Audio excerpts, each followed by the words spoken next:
If you're listening right now to the Little House 50th Anniversary podcast, we know something about you. We know that you're obsessed with Little House on the Prairie. For more than half a century, Little House on the Prairie, the series and the books have been bright lights for people all over the world who seek out goodness, decency, and human connection. Here on the Little House 50th Anniversary podcast, we celebrate everything that made Little House so special. The stories, the characters, the actors, and the messages that have made Little House iconic family television. And a perfect counterpoint to a world that feels like it's going off the rails every day. Where is Michael Landon when we need him most? I'm your host, Pamela Bob. And I'm your prairie bitch, Allison Arngrim. And I'm Dean Butler. Our hashtag imaginary boyfriend. Join us for our loving, quirky, and often irreverent conversations about the finest family drama in the history of television. And the imperfect people who made it that way. In this third season, we are extremely grateful for the support of VisitSeeMeValley.com for their continuing sponsorship of Little House on the Prairie and the Little House 50th Anniversary podcast. Hello, hello, hello, bonnet heads. How are you doing? I'm Pamela Bob, your host and creator and star of Living on a Prairie and super fan. I am here with, well, you can see we're here with someone extra special today. But first, our beloved prairie bitch. That's right. She's our favorite, Allison Arngrim. And our hashtag imaginary boyfriend, Dean Butler, is here. But wait, there's more. There's more. We have today a very special two-time, and then she entered the vortex to never be seen again, characters on Little House on the Prairie that we love. We've talked about both of the episodes that are epic, fan favorite episodes. Everybody, give it up for Katy Kurtzman. She's here with us today, and we're so honored and excited. Hello. Hi, Katy. Hi. Picture wall so of happy. fame. And of course, Allison. I'm so happy you're here. It's like, I know. It's like I'm you so guys happy can make to up be here. now. I've never met Dean Right. before. And Right. I came after you entered the vortex, Katy. Yeah. Oh, yes, that's true. Yeah. You came in a full-fledged adult. Yes. Yeah. Exactly. Different Exactly. era, baby. That's right. Yes. Yeah. So no, we missed each other in the flow of the series, but well, we are part of the flow of the series. We just didn't share any of that flow. Yeah. Yeah. Yeah, but he Yeah. has seen your episodes, and we Yes. have really yes. discussed them. Yeah, in you're depth. wonderful you're wonderful on the show, Katy. So let's remind everybody Yes. what Katy, why we're talking to the special episodes that Katy was a part of that are Yes. the reason for this conversation. Allison, do you have some thoughts on this? I mean, you were there. okay, she's into the epic episodes, which we have absolutely dissected ad nauseum on the show massively. One, I mean, she was young Caroline. She's in the flashback when you have, the introduction of Matt Laberto as little Yes. baby Charles. I She's remember, little I baby remember. Caroline, and they're perfect together. And it's like, oh my God. And then she magically reappears as an entirely different human being. She shows up in the music box, and there she is in one of the famous, well, it's the episode I call the episode where even I hate me. Oh, She so does horrible to she does her. name that one episode the episode that she hates herself. Yes. yeah. It's really just Do you The mind? music- the music Would it box. be horrible of me to make a correction? Yes. Is it No, the other not way at around? all. I mean, not You horrible. made a Please mistake. make the correction. Before you were Caroline? Music Yes, box was that was- first. Then weirder. That was That's even like weirder. that was like this. I think it was like the second season or something like that. And if you look at the footage, I'm minuscule. I'm super tiny. You're a baby in Stuttering When This Is True. So tiny. Yes, I am super small, and I'm extremely shy. It was my very first Job? theatrical in the land. Because you were in everything, and that was all after that. That was my first. So I had done about 38 commercials at that point. But national commercials are not what that episode No. requires you to do as an No. actor. Well, That's I was given a insane. chance. So I had been trying to get into theatricals. It's like a category. So in acting land, there are different categories. There's being a model, there's being a print model, there's doing commercials, they're their own thing, and then there's television, like episodic prime time, like 1 hour, and then there's also that's considered a theatrical, along with anything that's like episodic, even sitcoms, things like that. And then there's features, which it's its own other thing, and then radio, and that's its own other thing. Anyway, so I had been brought up through commercials. Yeah. And I had been beating on the door for about 2 years of theatricals. Wow. And I got so close to being a Mouseketeer. Oh, So close. man. Still mad about it. Still mad about it. I would yeah. be. I would It be. actually worked out. It worked out great. I was very mad at the time, but I was supposed to do Little House. Yes. Well, right. Very shy, and it's perfect for the character, because I was just like overwhelmed. I met Michael Landon on the audition. So I did one audition. I came in and I read, and I had been studying since I was 4. So I was studying with Francis Lederer at the time, who was an older actor, and he taught me, to cry on cue and other, stuff like that. Oh my God. And I'd been doing that for years, and I could cry. I cried on cue on like auditions and everything. And I was just like, when are they going to give me a break? And I read for the casting director up in the old building at Paramount, upstairs in that entry building. You remember where casting was, right? Oh yes. You go to Paramount, upstairs in Paramount. Yeah. Yes, I went Upstairs. so many And times. I read, and she said, she went out and talked to my mom and asked her if we had a few minutes. She wanted to talk to Michael. Is this Susan McCrae? That'd be Susan. Okay. Yes. And we didn't know what Michael she was talking about, okay, Michael. And so we waited there, and then Michael Landon walked in, who was like, God. No warning. Oh, I don't know if you've ever met him, but his presence comes. They in the know room him. I never before met him. Yes. Yeah. Very Yeah, I know powerful. who met him. Yeah. But, Pamela, I I never met him, but I was saying last week that usually when you meet a celebrity, within the first the first reaction is always like, and then within the first 5 minutes, you realize, oh, they're just a human being that's either very talented or lucky. There was only one celebrity I've ever met where it was like, oh no, this person is from another planet. And that was Sting. But I imagine that Michael Landon was of that Oh, no question. otherworldliness. No question. Yeah. Yeah. When they say lit up the room, I mean, Yeah. Oh yes. But I could So imagine much Michael Landon. wattage. Yeah. He was You just could energy. feel him walk into a space. Yes. Even if you couldn't see him, you could feel him there. Absolutely. Yeah. His energy entered the room before he did. Yes. Absolutely. Yes, His totally. aura was just gigantic. And it was very intimidating, but he saw me read, and he was very polite and very nice. And he turned to the casting director and said, okay. And then walked out the door. And as soon as we didn't have cell phones, of course. As soon as I got home, we had a landline with a cord. As soon as I got home, I called my manager, Tammy Lynn, and I was like, you'll never guess what happened. I got to read for Michael Landon. She said, well, get more excited because you got the job. I love that so much. After that, it was just book. I just started working like crazy after that. Because look at what you did in that freaking episode. I mean, you were one of those people whose first gig was Little House and then blew up because Heidi, you became freaking Heidi. Every day was the 4th of July, A Child of Glass, Diary of a Teenage Hitchhiker. You became the girl. You were like the girl on TV movies. I was one of the people who was not stuck on a series. Had you not been stuck on a series, Allison, you would have been one of the girls too.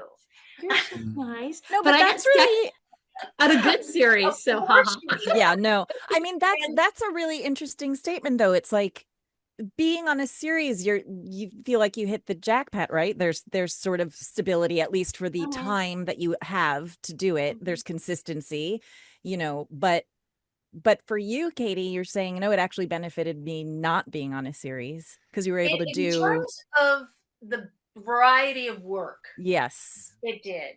Within about a 4-year period, I did 14 guest spots, 11 movies of the week, a 6-hour miniseries, I worked a lot. And it was just a niche thing. I found a little niche there, and I wrote it for. So what was the niche, Katy? How do you describe the niche? Oh, I mean, were you the girl who could cry on cue? Or you were the vulnerable girl? You were the troubled teen. The troubled teen. Yeah. I was okay. I didn't realize this until years later. Of course. Yeah, sure. Yeah. And it was something my sister said. My sister was talking to me just recently about growing up with me working. And she said that whenever I was on a job, I would take on the personality of the person in the character. Wow. And she thought it was weird, and mom told her just roll with it. Totally. And were your parents in the industry? Were your parents both actors? No. Okay. I was the first one in my family. Okay. My brother did some acting after me. Okay. But I was the first one in my family, and it all was painfully shy growing up. And my mother was working. She was a professional, which was not that unusual for that time. But, it was early 70s, late 60s, early 70s. And very progressive. And what was she, a lawyer? Was she an accountant? No, was she no, she was she had a master's in biochemistry. So she worked in nutrition. And my dad was an academic at that time. And you grew up in a smart household, Katy. Yeah. I grew up in a smart household. I am not well educated. You don't because spend you were working all the time going to college. I'll tell you, not in this industry. Yeah. But I was raised by educated people, so a little bit of that rubbed off enough that it appears as though I have an education, right, because I can put a sentence together. I think. Yeah. Nobody's ever called me out on not being able to. So there you go. There you go. I think that's, I want to go back to something you said earlier about this track of commercials to episodic to series regular to movies of the week to features. And at that time, there was such a clear delineation of the strata of actors in, you were a certain kind of actor depending on that genre that you were working in. Yeah. And I think that the series thing, it really depends on what your aspiration was as to whether you were okay in whatever space you were in. I mean, if you were, if you longed to be the next big thing in features, doing it, and you knew it, if you were really present to that, working in episodic and certainly doing a series would have been an absolute killer. That you never would have done that. A TV person, the TV people, you the movie never would do that.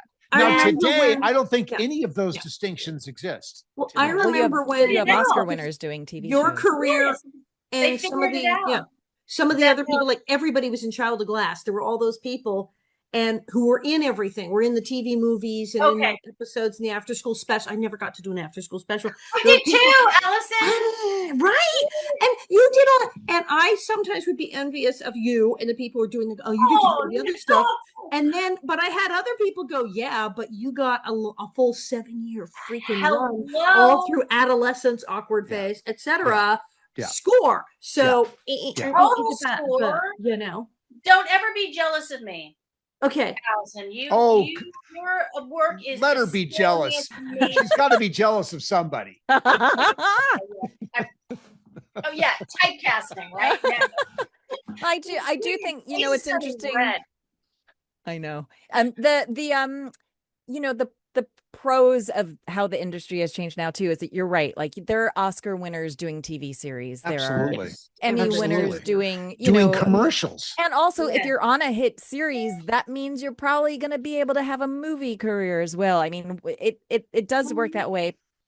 I was going to say, Pamela, I think it all works back to social media. If you have today, if you have any kind of consistency in media, you have the opportunity to build a following. Right. And the building of the following helps drive the casting. Right. And that was one of the reasons I think that I just didn't continue. I mean, there came to be that point. I got written off of Dynasty. How old were you when that happened? You were what? You were 16? 16? Yeah. Okay. Wait, how old were you when you did Music Box? Your first Little House? 11. Baby. Okay. Baby. 11. Yeah. I looked 8. So you did, but you did the first season of Dynasty is basically what yeah, I did the first season of Dynasty. Okay. As back when it was okay, I'm sorry for Little House fans, but I'm gonna go on a little sidetrack here. Sure. Dynasty, We sidetrack all day long. I had gotten because I had worked with the director before on How the West Was Won 2-hour episode, and he directed Heidi. And so I was available. They called for my availability. I went and met with Esther and Richard Shapiro. This is before why do I always pull a blank on his name? Did everything. Spelling. This was before Aaron Spelling. Yeah. It was called Oil, and it was supposed to be about poor family, middle class family, and a very, very rich family, and the conflict between the two. And one of them had an affair, blah, blah, blah, blah, blah. So that was how it started. But Spelling had the time slot. It was ABC, and Spelling owned all the time slots. He attached himself to Esther and Richard Shapiro's project. And originally, Blake Carrington was played by not John Forsythe, obviously. Not John Forsythe. I want to say Papard. George Papard. Wow, that'd have been true. It was George Papard. Wow. And he played him the way it was written, as a mean, curmudgeon-y, control freak, rich a-hole. Can I use that language on Little House? Totally. Sure. Okay. I Little House people, you're so So he was played the character not nice, and Spelling didn't like that because I think he identified with the rich guy. Who knows? I don't know. That would not be a shocker. Yeah, he shot his stuff, and the whole storyline changed, and that that's okay. But by the time I was doing Dynasty, I was really over it. Not because I didn't love the work, as my family life was in the toilet. My home life was a mess, and I'm not going to get into full details about that, but it was at that point was, do I continue to support this because I was the only one working and had been for a long time? Do I continue to support this, or do I try to have a normal life? And I remember my mother saying to me, it's not too late for you to be normal. And I'm like, what are you talking about? She said, you're not so recognizable that you can't just go off and have a relatively normal life. If you become more famous, you will always be famous. You will always be recognizable, and you will never have privacy. You will never have a normal life. Yes. Nobody told me about that part. Nobody told me I couldn't be normal and not recognizable all the time, and always having to watch my back and always having to be on, and thank God there wasn't YouTube back then because I was a mess. Anyway. No, there's something we said about, doesn't Madonna talk about that all the time? Like if there was social media back in that time, she just first started, because you have to let the kids do the stupid things without the entire world knowing. Right. Oh my God, if there had been social media when I was 14. No. Allison and I we were doing promos in in Atlanta. Oh And my we were God. It was the big NBC affiliate thing. Whole week. What was the other show they were flogging was Little Abner. They did a big thing of Yes, Little Little Abner with Abner. Stephen Burns. And it was all really, really crazy. And Wanda was the very tall lady. And this whole You and were then right. there was the lady who was the madam of the brothel in San Francisco, became mayor, and the actual lady was there because they made a TV movie about her. You And were paying it was way more attention than I the was. craziest Her assemblage brain, of people, steel trap. Little House people, and Heidi. You were Heidi. You were Yeah, I Bossy was chick Oh, that so it week. was your Heidi era. It was Yeah. Heidi, Well, and there's and this- I mean, it was like 3 days in Atlanta, and you do so many pressing, and then you do the TV interviews, and then they had these parties, and we went to a disco, and then it was all a blur. I don't remember it. yes. Well, we were drinking at Okay, the yeah, because disco. no one's checking ID because it's a I'm private party. 14. I love that Heidi and Nellie Oleson were drinking And together. yeah, there was something about aquavit. I just remember vaguely something about the Swedish drink. There was aquavit involved, and then I go, who the hell knows? Was what that happened the after first that. time you guys had seen each other since your episode? Yeah, Was it? maybe. Well, that's right. With all the promos and the parades and the whatnot and the telethons Yeah, and I mean, we tracking we things in the Sonora interviews. was a while. Did you come up to Sonora at all when No, not when you guys were when you switched and you were Caroline. No, Right. I wouldn't get to I know that Missy came up. Yeah.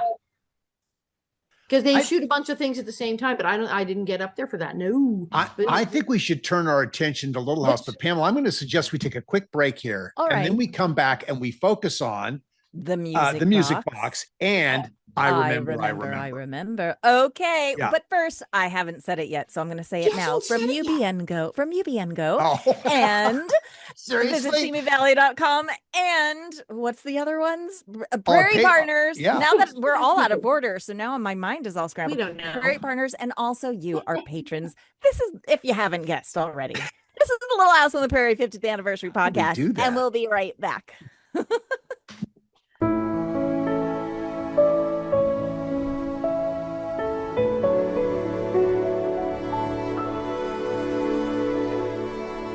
Hey everybody, we're back with Katy Kurtzman, actor extraordinaire of the two possibly most iconic episodes in Little House. I mean, certainly among the top 10, I would say. These are the two big episodes. No, No, for realsies. It's true. Okay. She doesn't know you guys. I don't Everybody know. I was give busy. the love to Katy because she don't know. so popular. Allison, I think you need to talk a little bit about the episode in which you hate yourself. The episode where the even I music hate me. box. Yeah. Because so we got to shoot this thing, and by then I had done several episodes where I was particularly horrible and mean and cruel and dreadful and ghastly, and where I would sit there and when I would practice at home, going, well, which line reading really feels like fingernails on a blackboard and just makes me want to punch somebody? Oh yeah, that's the one thing. So I knew I was objectionable, and I was going with that. Now, the thing is, when I was really little, when I was like in, first, second grade, whatever, I couldn't say the letter F, and I went to speech class after school until I could say my own name, Allison, and not say elephant. And I had a speech impediment, and I hung out with people with speech impediments after school, including stutterers, stammerers, people couldn't say R. And so that was the thing. So the idea that I would pick on someone for stuttering it's like the most unspeakable, oh my God, no, what are you talking about thing ever. Because I'd been, So then, that's pretty rough. Okay, well, it's Nellie Oleson. Of course I do something like this. So I went, of course, once I'm in, I'm all in. So yes, I went all in on it. But you, like I said, you look tiny. We all look younger than we were. I know. I was probably 13 and looked 10 or 7, but you look really tiny. And you were so good, as you said, crying on cue, immediate emotional access, training. You're crying so hard. You're crying so hard in that scene. And I can't hear you say it faster. And it's killing me. I'm going, this is so bad. I was like, I'm starting to feel nauseous. I mean, it was, I felt, I was like, almost like I was going, this is so awful. And so I just, of course, I went further. I went further. I went, how can I be more awful then? We'll just do that. Then you just, just hideous acting. But you were just crying and going, and I'm going, I'm going to hell. This is horrible. What am I doing? So Katie, did you actually? How it's from watching the episode, you're totally vested in what you're doing. So, but did you really believe that Allison was this horrible? Did you? No, well, of course not. I mean, I understood that acting was acting. This wasn't reality. Thank God.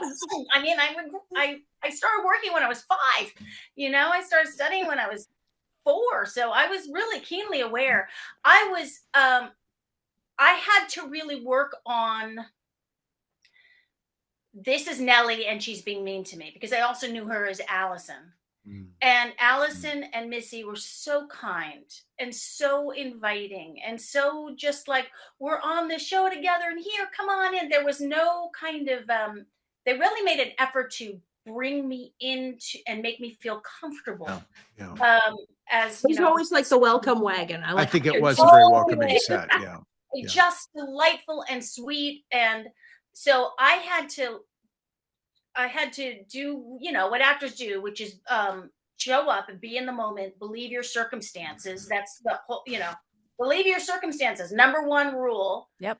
And believe that I am who I am. Now I had a disability. So I could identify with that. It wasn't a speech impediment. I didn't stammer. But I very dyslexic, interesting. visual processing disorder. I didn't learn to read at my grade level until I was 16. But I could remember anything I heard. So my mother would read me the scripts and I would memorize, and I was very good at So I identified with the person who was teased, because I was very badly teased in grade school. I was in a private school for the educationally handicapped by the time that I did Little House. So I was like in a safe school. Because now Allison it's even worse. Now I feel even worse. Just double down. You identified with this poor girl. How hard did you identify? Oh my God. No, but when I was teased when I was, in grammar school, I knew I was smart. Yeah. Right. I just had this issue. Right. And I had a lot of kind of natural psychology. Like if somebody was teasing me, I'd be like, I wonder what's going on with them that they would pick on somebody like me. That's because you are clearly an old soul in a tiny person's body. Yes, for sure. Okay, sure. Yeah. I think that's incredibly mature, Katie, to be able to do that.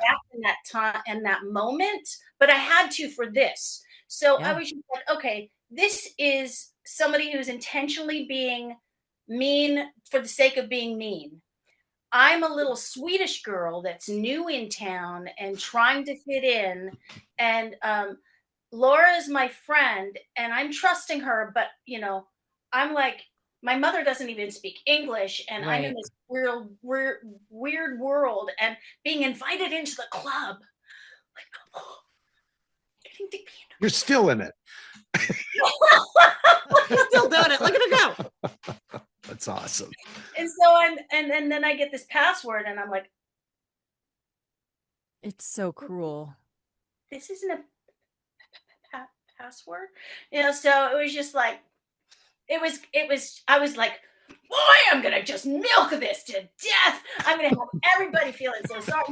Big blue eyes. I was just like, I could do kid really well. Yeah. And I knew that I could just make the world hate Nellie so much. And that was my job. Mission accomplished. You did. My job is to make the world hate Nellie, and boy, I did. That's awesome. Is that the scene you had to do for the audition? Do you remember what scene you had to do for the audition? Was it that one? Yeah. Oh wow. Nailed it. But it was weird because we were so friendly off. And I remember it'd be like, okay, cut, hang out, we're lighting the shot. And I was like, so do you want to go get Slurpees at the 7-Eleven after work? Or do you want, we're back again? I can't hear you. And then like, cut, Well, or we could get ice cream. I don't know. I'm not sure. Oh, wait, are we back? She can't talk. I'm like, Jesus. Like, so I'm schizophrenic during this whole thing. I don't know what the hell's happening. I'm just but yeah, it made it so intense because I had been on receiving end of teasing, and so it was very intense of this unpleasant thing to exclude me. To exclude me, my club is special. I'm running out of ways to make Laura miserable, so I'm going to torture her friend. That will really mess her up. I'll tell her friend could be in the club, and then I'll torture the friend. So it'll really destroy Laura, and I will show how special my club is by excluding anyone who is broken or different in any possible way, and I will do it in the worst possible way imaginable. So I'm really going to town on it, and then with you, like you said, the eyes and the tears and the thing, I'm just like, I'm It was the perfect combo. I'm curious if either of you had a sense of the sort of outside of as for the viewer, the lesson that's being taught here. Oh yeah.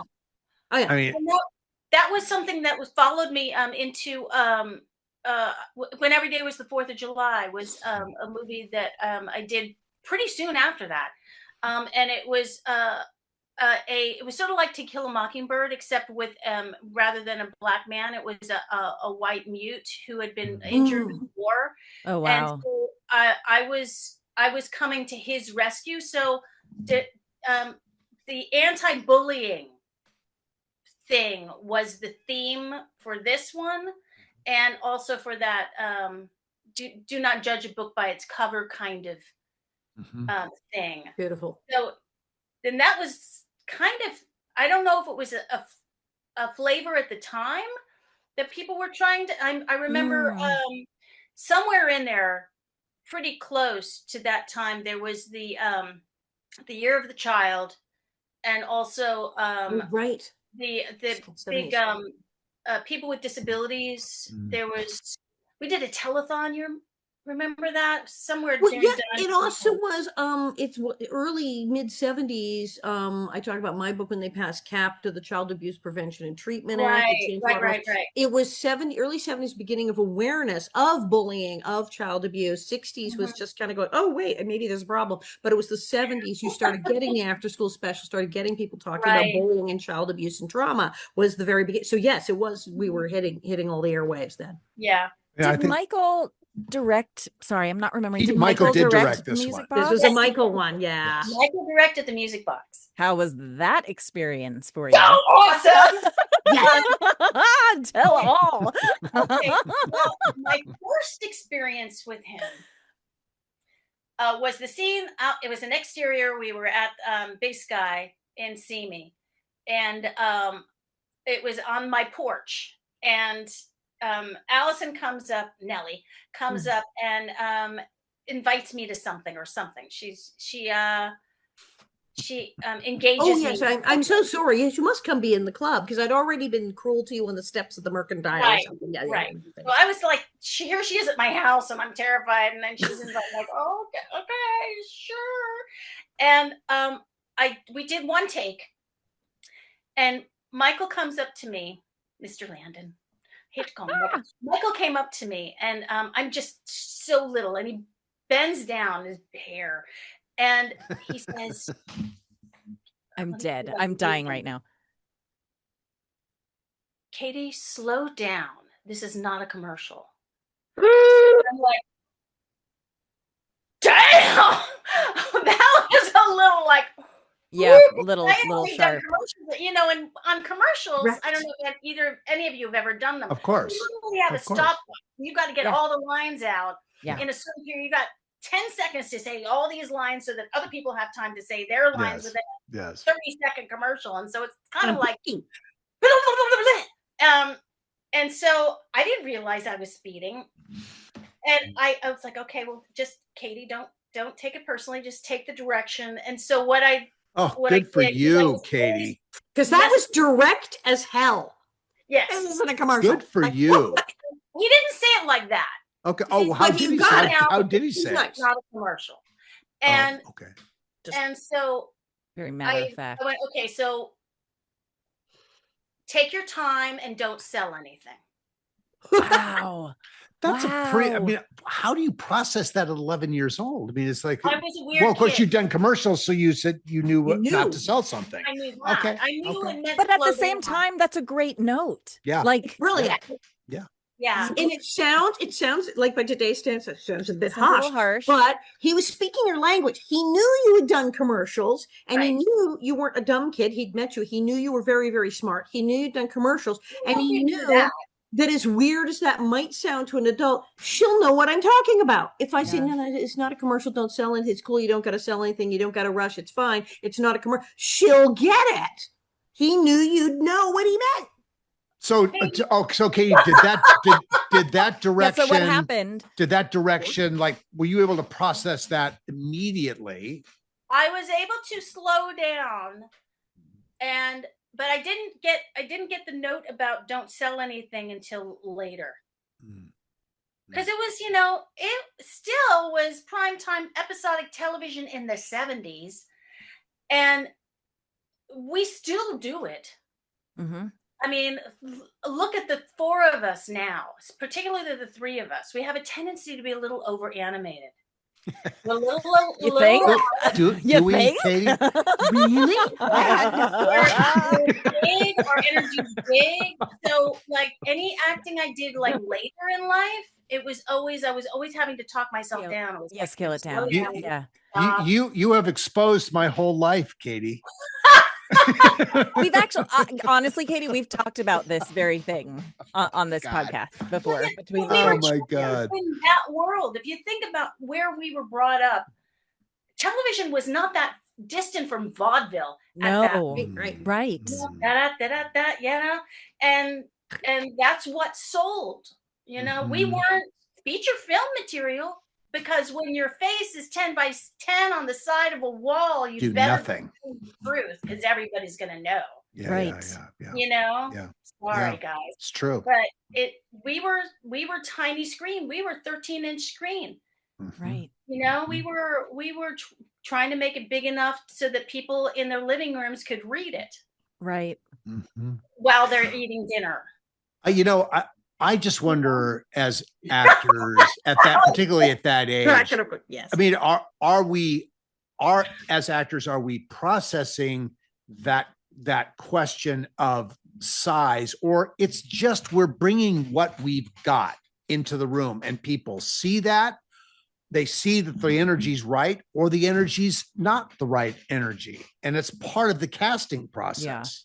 I can tell you that as an actor, having worked through, not like continuously, certainly not at any level that I did when I was younger, but adjusting to the zeitgeist, the whatever is popular at the moment, and the genre is essential if you're going to work. And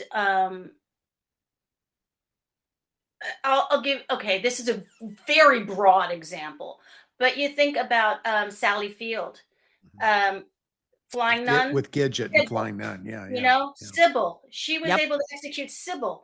And in order to be able to get that role, having been the Flying Nun and Gidget, she had to go in as Sybil to the casting director. And the casting director asked her, "Are you okay?" You have to be willing to play the part. Yes. And unfortunately, we're creatures of habit. And if how we've made our living is to be this, we're going to continue to be this because we're not as smart as rats, Well, but especially as down the tube. If they keep going down the wrong cheese tube, if you move the cheese, the rat will figure out another place. Another route to go get that. But I cheese. think that's also the trap that so many child actors fall into, which is this thing, and so many of them can't stop doing I think that's this very thing. hard. When you are rewarded for that, that's hard to turn that off.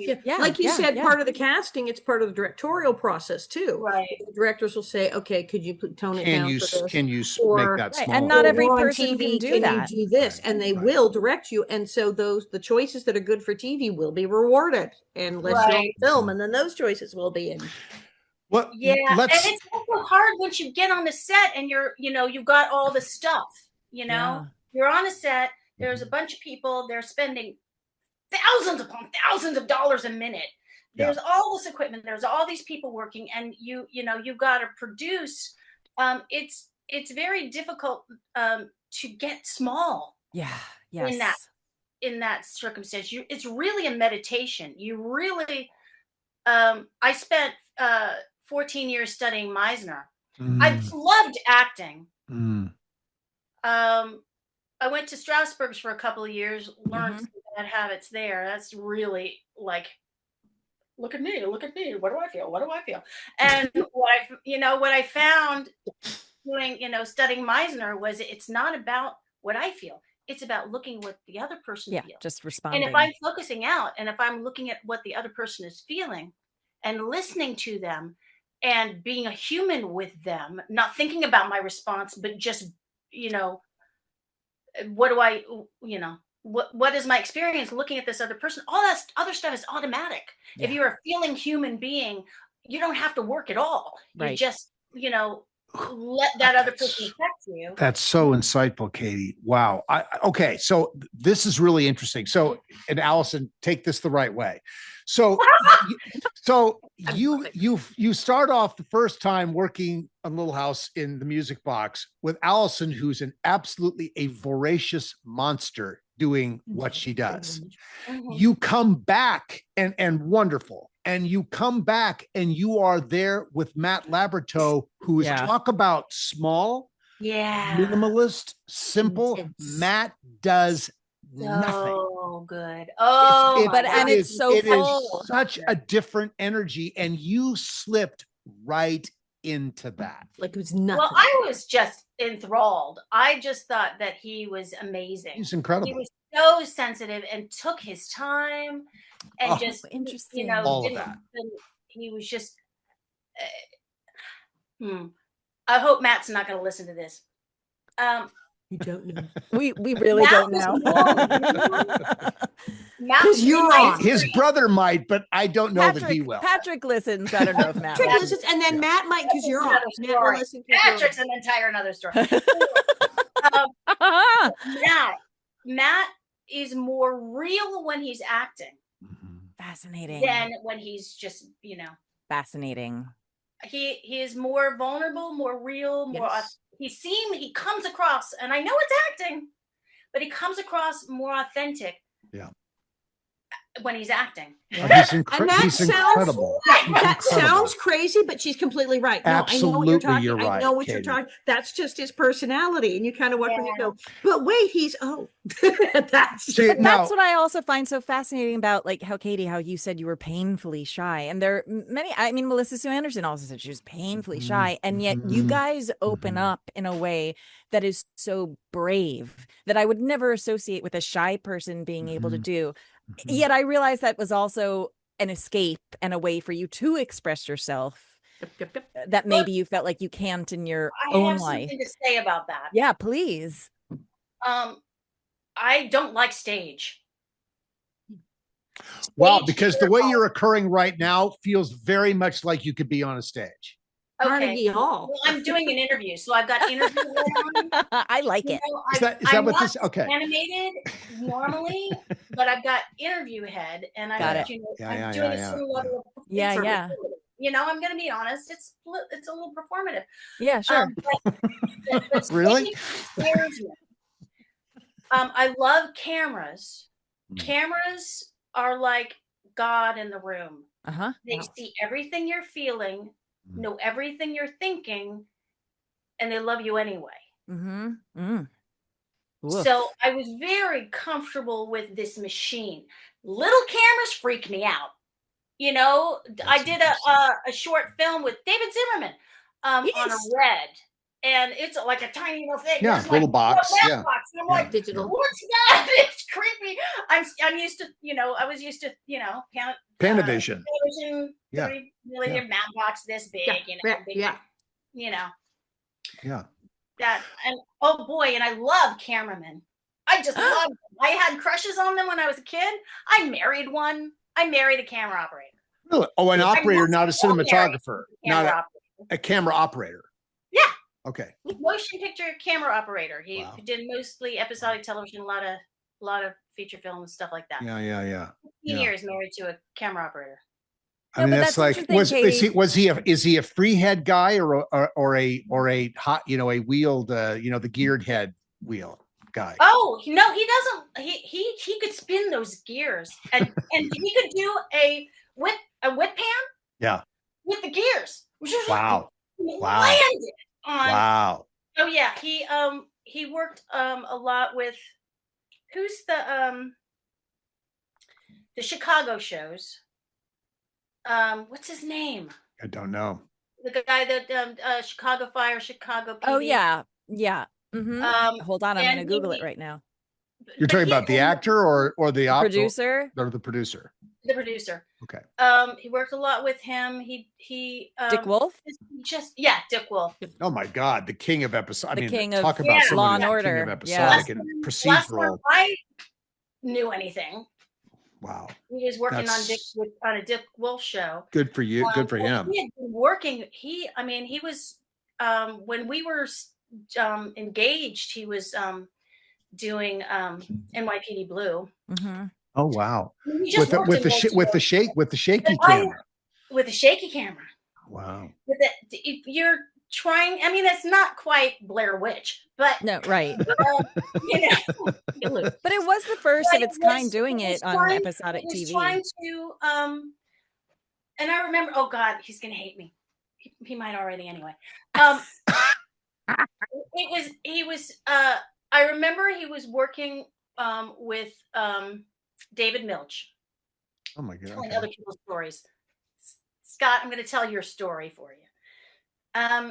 He was working with David Milch, and David Milch loved to come down and change a script, do rewrites in the middle of shooting because whatever it was not working, so they're going to change it.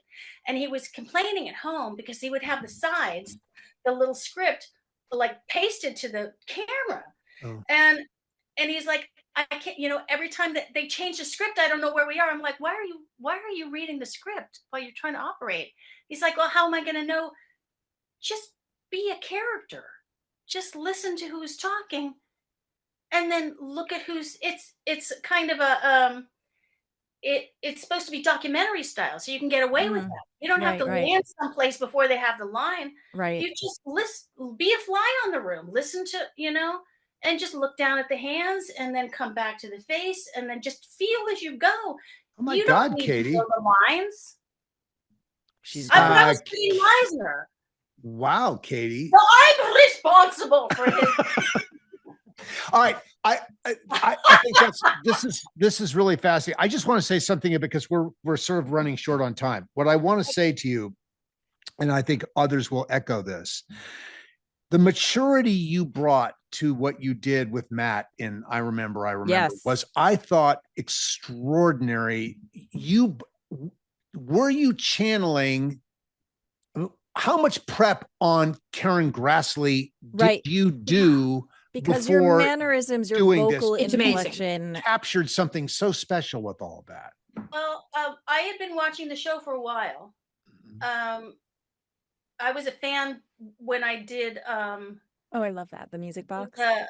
When I did I watched the pilot. I was a fan of the books. Right. I had been watching the show for a while. I liked Caroline's work.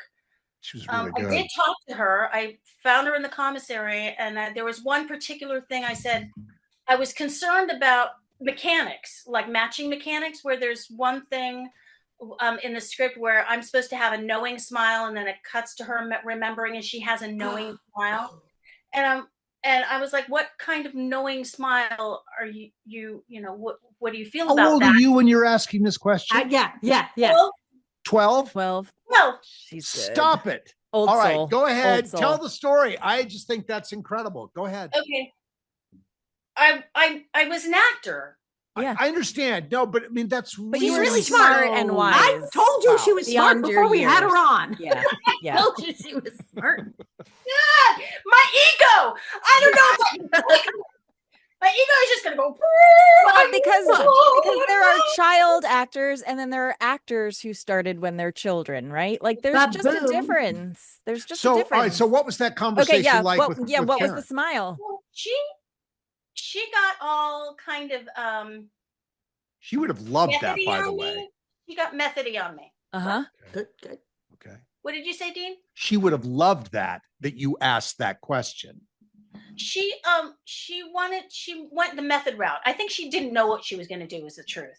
Okay. Got it. She wasn't going to make a decision today, in the commissary. There But I was thinking more like matching. Is your mouth going to be closed? Is it going to be which direction you're going to be looking? How are we going to have this, fade from one to another, be realistic. And I was very mechanical in certain ways. I was very good about continuity. And so I had continuity head, but she started to go to me with, when I can't remember exactly. I hear her right now. I know. My God, that was her voice. It's her. When you're talking with something about somebody and you're talking with somebody and you kind of get a feeling and you have an understanding there. That's a knowing smile. What you did just now, that's a knowing smile. What, Dean? No, I'm hearing her do that. I think we're all like, because we're all envisioning her doing that, and it's 1000% exactly. If I close my eyes, I would be like, did Karen log in while I wasn't? But also, what a lovely thing! But what a lovely thing to say to you too is that she trusted you as an actor and was also giving you like a little lesson at the same time, but in a very generous way of letting you still do it. For her, I wasn't going to go, oh no, I meant continuity. Yeah, like mouth open, mouth closed, right? Yeah. Well, but see, this is what Little House was like. Because Michael directed it was Claxton for that one. Michael. This is when I talk about the level of respect for child actors that was on Little House on the Prairie, and how we all felt this level of respect, that we were actors, that we weren't treated like dumb trained animals or anything. Right. That we were treated like, well, I expect that you do know what it is you're doing and why you're doing it to some level. And if I ask you to do something different, you can do that because you actually showed up with all the moving parts. Yes. And we did. Can I ask The writing's so amazing. Well, yeah, the writing is insane. The writing was just so amazing. I mean, that episode, what I remember about the music box was the dream sequences. Oh my God, I love them. Awesome. That was really fun. Dungeons and execution. Leg of whatever that was. It was a turkey leg. Well, I taught her I hit her with I do scraps, I threw her bucket scraps, and then I taught her. She started with the turkey leg and whack her once with it and then take a bite. And I finished it later. What was it? The candy cane in your mouth? because I'm in the executioners, the ringlet sticking out and the peppermint stick. So just in case the viewers weren't sure who was in the execution. Can I ask you? Hysterical. A couple things about I remember, just because as a fan, I know other fans will want to know these things. I want to know, first of all, did they call you directly to come back for that, or did you have to audition again? I went to audition, same space, and I met Matthew, and Patrick was there. Okay. And a bunch of us kids were just running around, and we're waiting for the casting director to be ready. And she brings us in. And she sort of talks to us, and she's watching our interactions and how we're getting along. And I said, so when do we get to read? Because she was going to send us on our way, and like, you're free to go. And I'm like, well, don't you want to see us read? And she said, oh, I know you can act, Katy. Shut up. We just wanted to see if we had chemistry. Yes. And how wonderful that you didn't know that that's what they were looking for. You just were being kids together. Yes. That's fascinating. Holy moly. Because I was going to bring the chemistry in the... For sure. Well, you brought it anyway. Thank you that I'd had so much experience by that point that I wasn't all nervous in the waiting room, with my script, like I had been before, but it was this. Because he had already been, Patrick told us that Michael wrote that for Matthew. So I didn't know that. Yeah, apparently he had seen him in a TV movie and said What movie that's the was kid. that? Do you remember, guys, what Patrick I said the don't. movie was? I don't.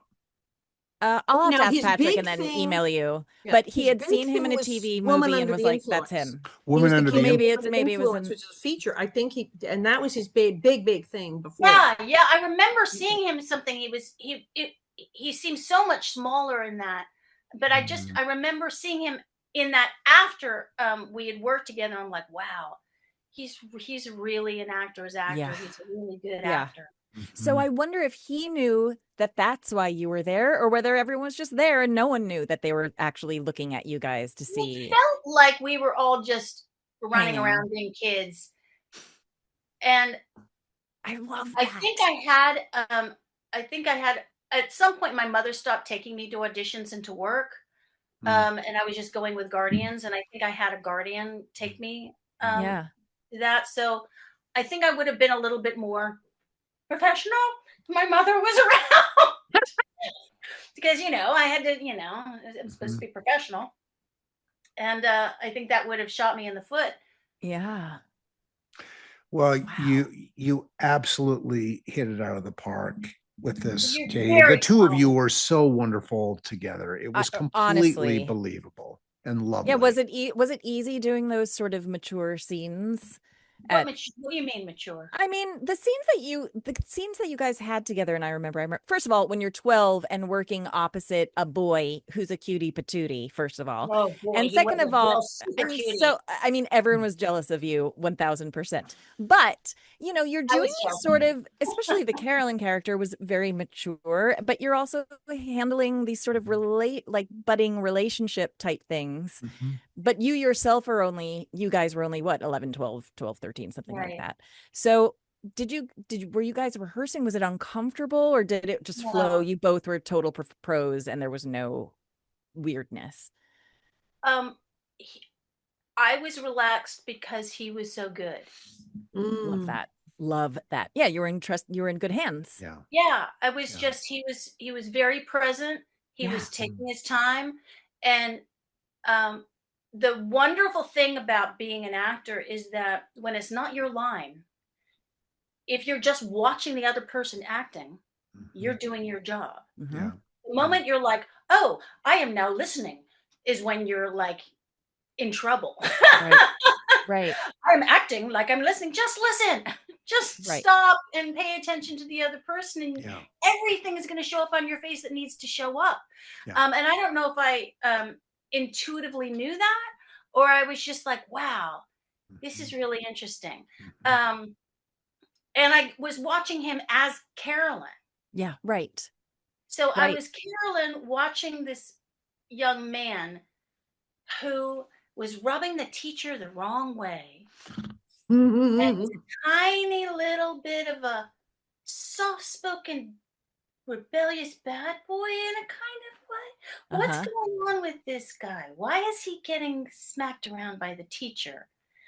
What? And he was, and plus he was just very cute. I mean, The very cutest. attractive as a Yeah. human being, Yes. Sure.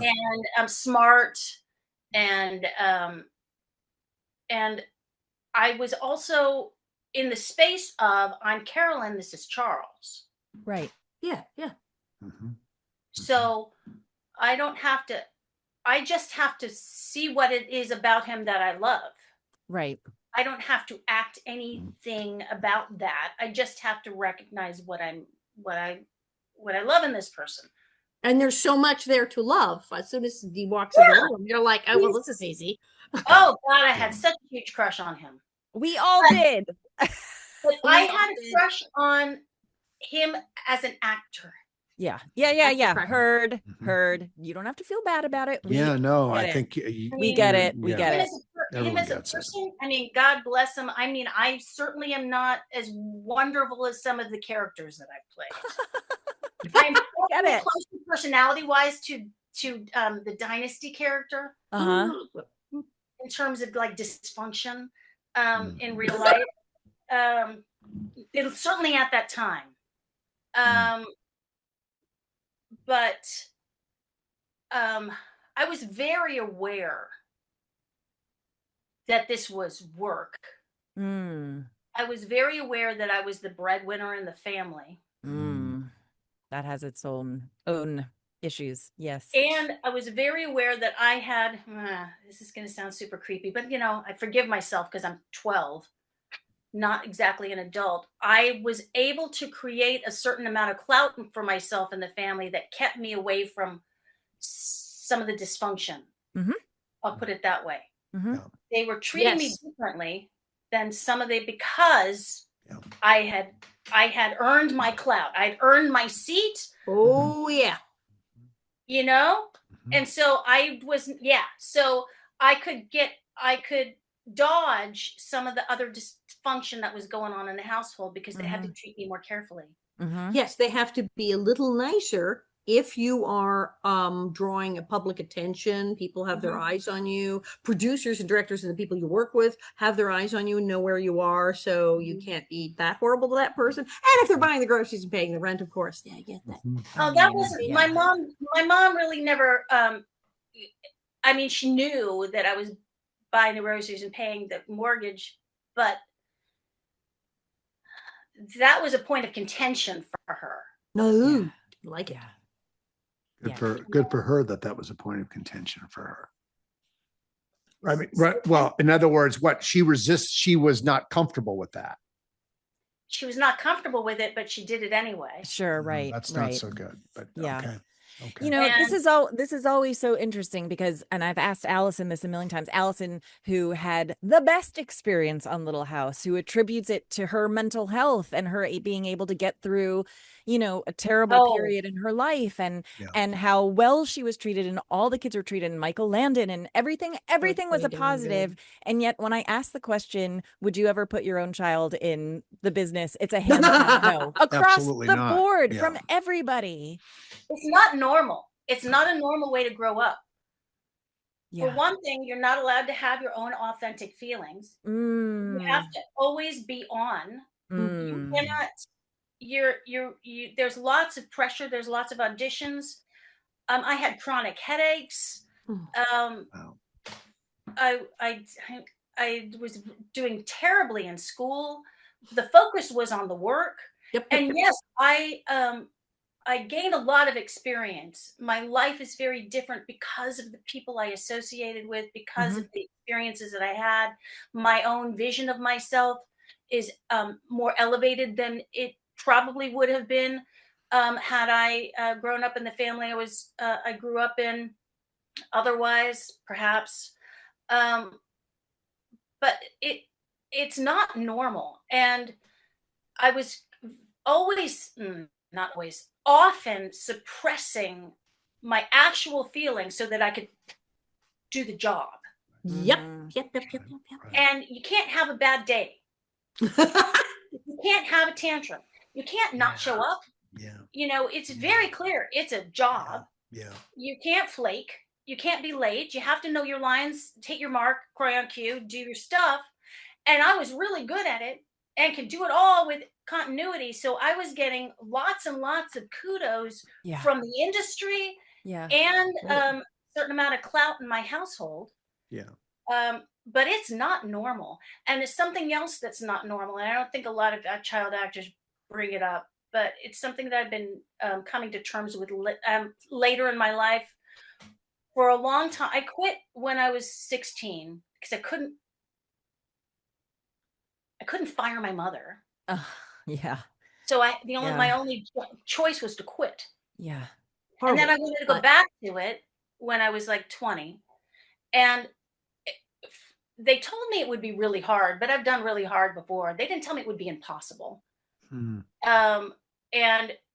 I was joking with Allison last time we were together that cancel culture is real for child actors. But yes, exactly. So really, because no one really understands why you're stepping away at 16. You know why you're stepping away, but the industry doesn't understand that. I guarantee that I would have been successful even if I hadn't stepped away. There's that weird child becomes an adult thing, and people are really uncomfortable with it, and you're not really quite sure where you fit in. It might have been easier for me because I freelance so much. I wasn't like, it would have been harder for Allison. had she stopped younger, Mm-hmm. because there was, she got to grow up on the show, which is awesome. But I know to this day ex-child actors who still struggle with, I peaked at 12. I Mhm. peaked at 13. I will 1,000%. never be as successful. I will never make as much money. And chasing that dragon, trying to get it back again. I loved the art of acting. I continue to act as an adult, but I did it in classes because that's the only place I could do it. And sometimes I would do something. I would get a job here and there. I'd get a flippin' co-star. They would be like, "Oh, where have you been?" I'm like, "I've been here this whole time." I would, do You've also been living a life, which is film, important. I do something, which is where I met my ex, a low budget feature film, just to be able to get to do the thing that we love to do. But there's always this kind of normal is not okay. And finding normal, finding the joy in just being a regular human. Thank God I never got to be so famous that I'm recognizable. Occasionally it happens. But I'm sorry, Allison, but oh my God, poor Allison. I think about that sometimes. People who are just so, you can't escape your, you Oh my can't God, escape did you see the Daily Mail photos when they followed me to the dentist and took pictures of Oh me my pumping gas? God, that's just I put it in my act. So I mean, I created a way to process Yeah. all of this because you have to. But You have it's yeah. I talked about this. My father gave me a speech when I was 11. It was before I got Little House because I'd started working at 5, and I'd done some good stuff, and I bagged a movie when I was 10, and I had done a bunch of stuff.